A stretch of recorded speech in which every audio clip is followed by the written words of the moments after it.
In 9.1 example 1, we deal with an actual rational function, y equals 10 over x.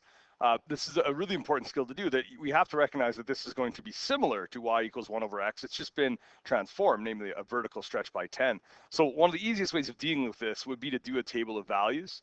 And you have space for that in your notes. They pick a pretty, wide range of values. One of the things that's important to notice about this table is that as x becomes very large, whether it's very large in the negative direction or the positive direction, the value of y approaches 0. Right, you can see that when x is 0, it doesn't exist, and that's fine. When x is very small, y is very large, and vice versa. And that's a really important, I guess, maybe basic nature of these functions. This right here, as we go down towards 0, shows that vertical asymptote concept. And I'd like to show that on the graph, that what we can see happening is that as x approaches 0 from the right, so that's 5, then 4, then 3, then 2, then 1, then 0.5, and so on, y is positive because x is positive, and it becomes very large. So this graph veers up towards basically positive infinity at that location. As x becomes very large, y approaches 0. And that's going to be really, really important when we talk about these rational functions, is to understand that x and y are basically showing different behaviors within that same function. As x becomes very large, y becomes very small, and as x becomes very small, y becomes very large. Now, the problem with saying very large is that students typically, associate that with positive infinity. But negative infinity is very large as well. So the cop-out is that they will put this absolute value around y just to indicate that the actual value of y is large, and then it just depends on whether x is positive or negative. In this context, when x is negative, y is negative, and when x is positive, y is positive. Now, certainly graphing it is important, but we know we can use our calculator for that. Just like we've done in previous chapters, mostly in chapter 3, understanding some of the characteristics of this graph are very important. So there's that table in your notes where we have 3 or 4 important characteristics that we like to fill those out. I'm just going to let my smartboard maybe catch up here. Sorry about that. And basically, the non-permissible value is whatever causes us to divide by 0.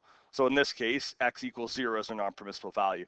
Now you will see me put that x cannot equal to 0, just to make sure we remember that 0 for x is an invalid input. You cannot divide 10 by 0, so it doesn't exist at that location.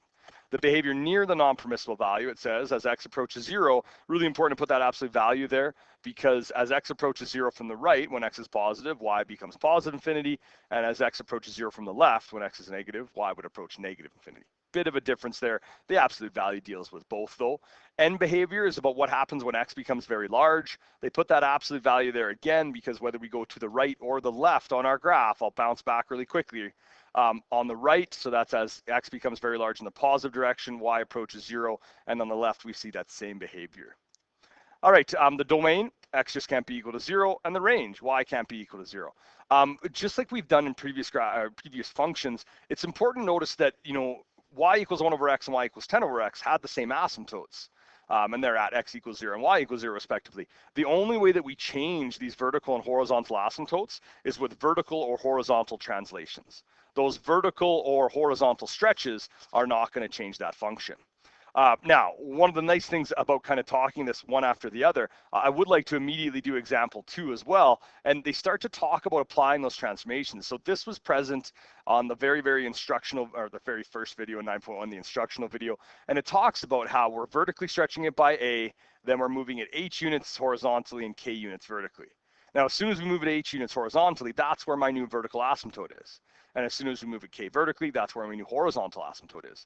Now, the idea behind that is if you look at this function, this fraction, a divided by x minus h, is never going to be 0. So y is never going to be 0 plus k. So y will never be that k value. And that's why the horizontal asymptote is at k. There is a more algebraic approach of finding that that you will learn in calculus should you choose to take it.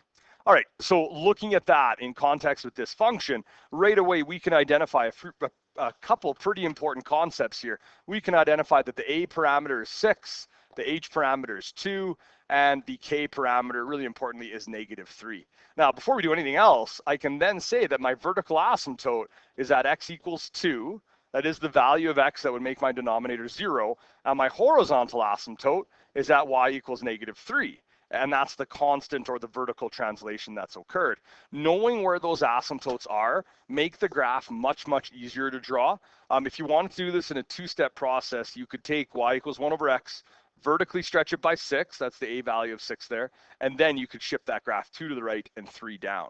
And that's really important, that everything we've done up to chapter 9 is still valid. All that function transformation that we talked about in chapter 1 is still true, still valid, and still very useful. We just have to make sure we identify the base graph that we're referring against.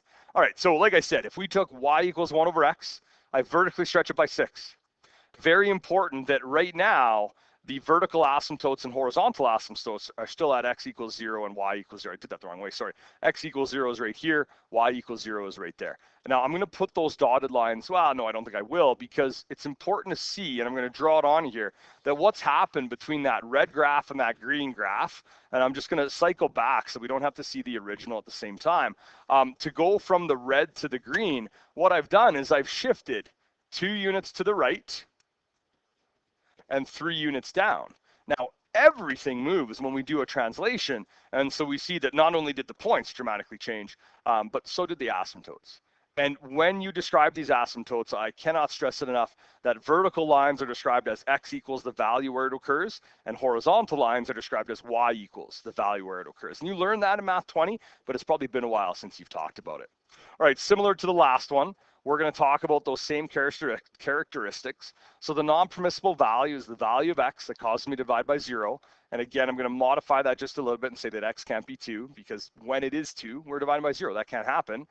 As x approaches 2, the absolute value of y becomes very large. Now, what that means is as my x value gets closer to positive 2, my graph, the green line here, is veering off to positive infinity up here and negative infinity down there.